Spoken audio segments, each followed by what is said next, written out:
God forgive me, I love my wife so much. She's everything to me. All I did was try to protect her. This is 20-year-old Skylar Nemetz, an infantry soldier stationed at Fort Lewis, Washington. Skylar had just returned home from a 3-week training operation. But just hours after being reunited with his 19-year-old wife Danielle, her deceased body was discovered by police in the couple's Lakewood apartment. Skylar would claim that Danielle had lost her life to what amounted to a tragic accident. But had it really been an accident? Or had something much more sinister occurred? Before we start, we would like to send our condolences to the friends and loved ones of Danielle Nemets, who fell victim to the harrowing events described in this case.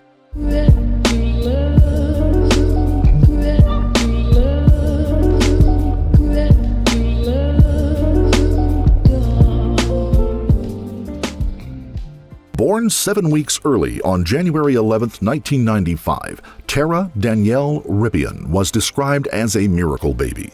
Tara, who later went by her middle name Danielle, had been born weighing just 3 pounds and was not predicted to survive the night.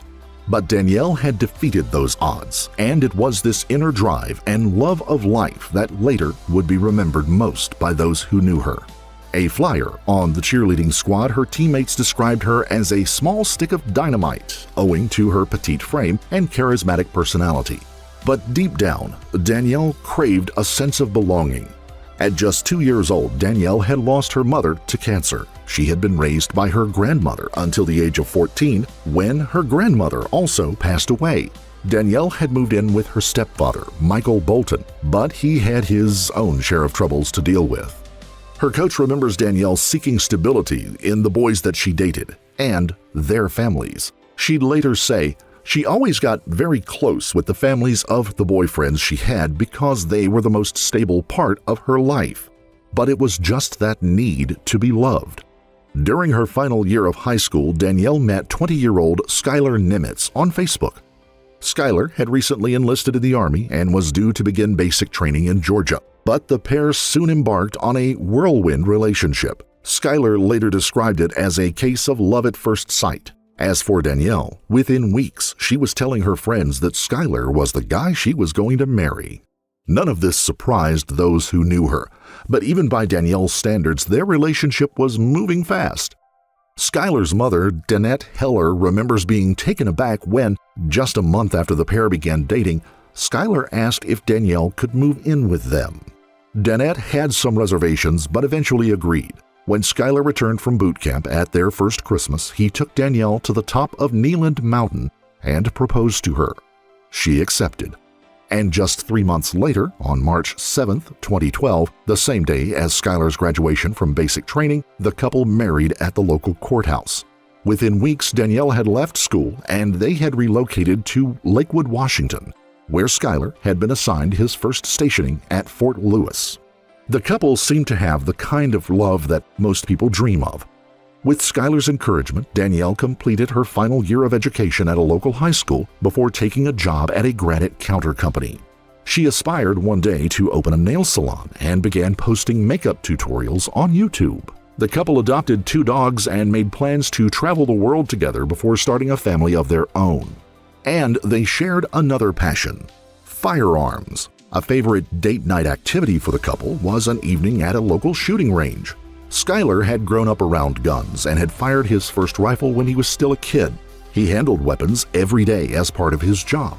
By 2014, he had 15 different customized weapons in their apartment. When Danielle turned 19, Skylar presented her with a blue AR-15 that he had customized himself.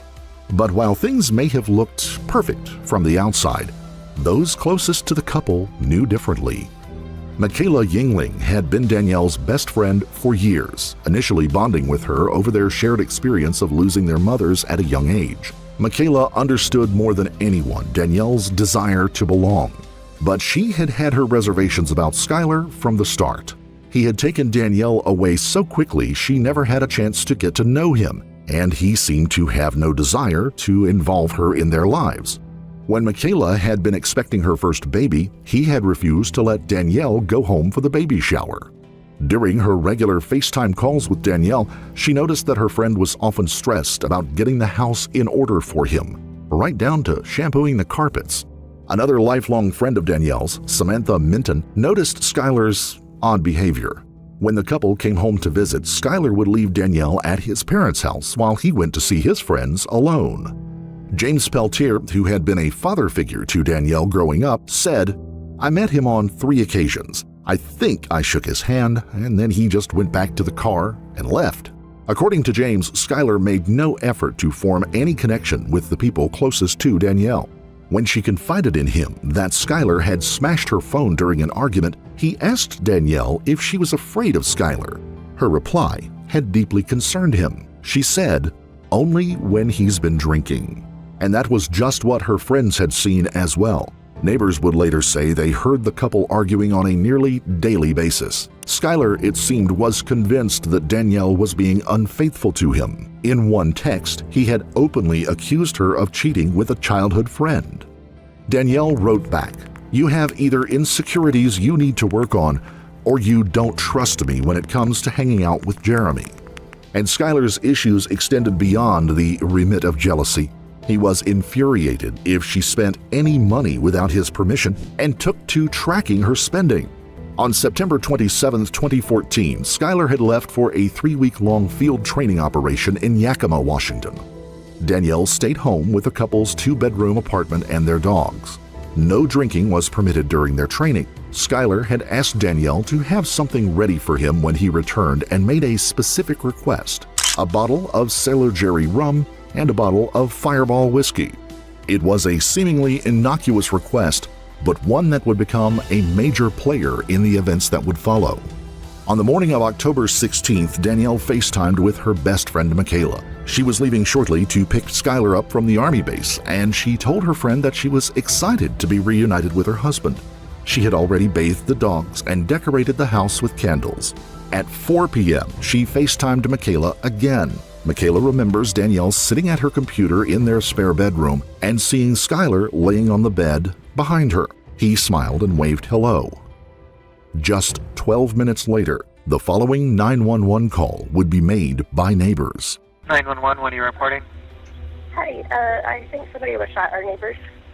We heard a lot of banging, our neighbors were making a lot of noise, and then went to check. He said his rifle was out and there was an accident. He said her name is Danielle. Wait, Danielle was the one that shot, and he accidentally shot her?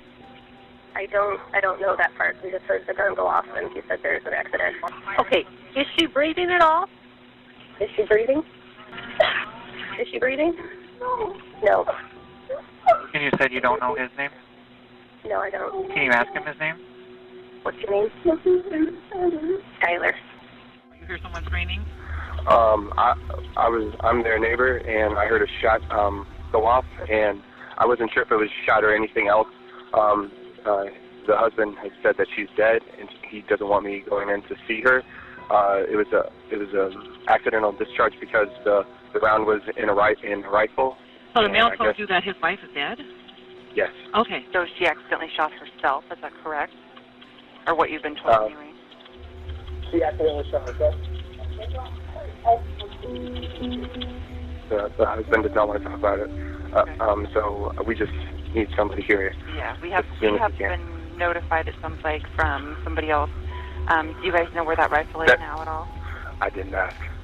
Skylar told his neighbors that Danielle had accidentally shot herself while cleaning her rifle. He would not let anyone see her and refused to talk to the 911 operator. Thomas Rodriguez, the chief of police for the town of Stellicum, along with 2 other officers, were the first to arrive on the scene.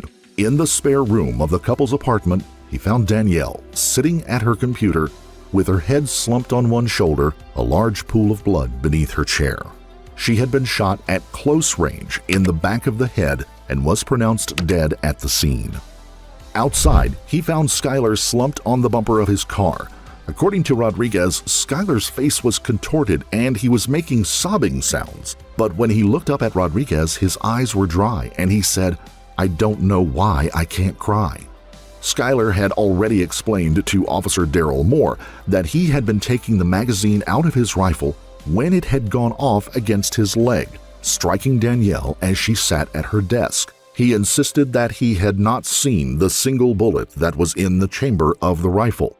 This, however, was different from the account he had given to his neighbors, but it would just be the second account of many. Skylar repeated the story to Rodriguez. He said he had only shaken the rifle. I just shook it and it shot her.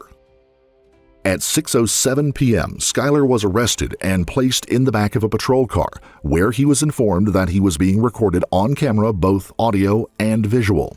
A morose and silent Skylar would then launch into a bizarre monologue that would last the entire journey to the police precinct, a full 35 minutes. Later, people would comment that Skylar's antics, at times he was sobbing, at other times shouting, seemed more like a performance than a genuine expression of grief. He also seemed to be able to snap out of his grief anytime an officer addressed him. You call and come forward, just please be as patient as you can. So, okay? Awesome. Thank you. I appreciate it. Hey, sir, were you notified you're being audio and visually recorded? That's fine. I'm not going to do anything. Okay, just so you know you're on camera, okay? Have you been advised of your Miranda rights? No. Okay, just hang tight, okay? No. Once at the station, detectives would interview Skylar for nearly 5 hours. So I took the rifle and I took the magazine out. And I don't know what the fuck happened. Like, I didn't charge it, I didn't pull the trigger in, I hit the safety. I turned the safety from safe to semi because I was about to charge it to make sure it was clear. Even though when I gave it to her, I knew it wasn't around. So here, I think that when I was gone, she might have put a round in the chamber, maybe, not knowing what she was doing. And so I don't know what the fuck. I did not pull the trigger, and the magazine was not on the weapon. I put the weapon on fire. It was on fire, so it had the probability of firing the weapon. And I don't know how the fuck it went off, but it went off. Inconsistencies in his account began to appear immediately. Skylar first tells detectives that he left Danielle's rifle in the closet with the magazine far away from the rifle. Then he states that when he had decided to put the rifle back in the safe, he had begun by removing the magazine. The same magazine he had just said was kept far away from the weapon. Skylar is made to repeat his version of the events. With each reiteration, he loses a few details and introduces others. Now it was Danielle who had asked him to put the rifle away. 30 minutes before this all happened, she took it from the closet into the office. Okay. And she said, I don't need this anymore, just put it away. About one aspect, though, Skylar seemed certain: the moment the gun discharged. He demonstrates to detectives how he was moving the rifle when it went off. Detectives asked if they were going to find any digital forensic evidence that Skylar and Danielle were having marital problems. With Skylar's clothes taken away for forensic testing, detectives now confront him with the news that the trajectory of the bullet does not match his account of the events. I really have no problem Because with your that. story doesn't make sense. There's a huge fucking gap in your story. You're detailed all the way through up to the point where we had to talk to you for 2.5 hours to get you to realize that we're smarter than you think, and you shouldered a weapon because the fucking trajectory of that fucking round didn't match up. So immediately you changed the fucking story. That's about the 8th time you've done that. When your story, about 8 times, when your story doesn't make sense and you hear it for the 2nd time and we bring something up, you change the story. I'm trying to figure out why you put a gun to the back of your wife's head and pulled the trigger. Skylar offers a revised version to the detectives, this time admitting that he not only pulled the trigger, but that it was no accident. He just didn't know the gun was loaded. Me firing the weapon, or me pulling the trigger was not an accident. Okay? I did not know there was a round in there. Her getting hit with that round, that was that, and it was an accident, and I was not mad, I was not angry. Okay, so tell me what happened. I was holding the weapon. I took the magazine out, okay? I took the fucking magazine out, I put the weapon on fire, and I pulled the trigger. Seeking a motive, detectives now asked Skylar about a receipt found in the apartment for a dozen roses. Skylar sticks to his story that he pulled the trigger without intending to kill Danielle. But other witnesses were soon to come out of the woodwork. The day after Danielle's death, a woman named Carrie Foss turned up at the police station claiming to have information about the incident. Carrie was the wife of Anthony Foss, a friend and colleague of Skylar's. Carrie told police that throughout the time she had known the couple, Skylar had subjected Danielle to continual domestic abuse. Danielle had taken to wearing long sleeves to cover up the bruises up and down her arms. Carrie described Skylar as so controlling that at certain points, he had banned Danielle from even leaving their apartment. As for the co-worker whose wife had been the recipient of the roses, that had been Danielle's boss, Michael Newton.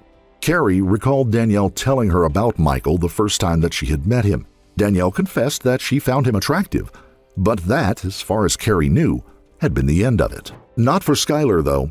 Skylar had been convinced that Danielle was having an affair with Michael. When Skylar had returned from training, he thanked Anthony for buying the alcohol, only to discover that it was Michael Newton who had bought it instead. Carrie described seeing Skylar visibly shaking with rage.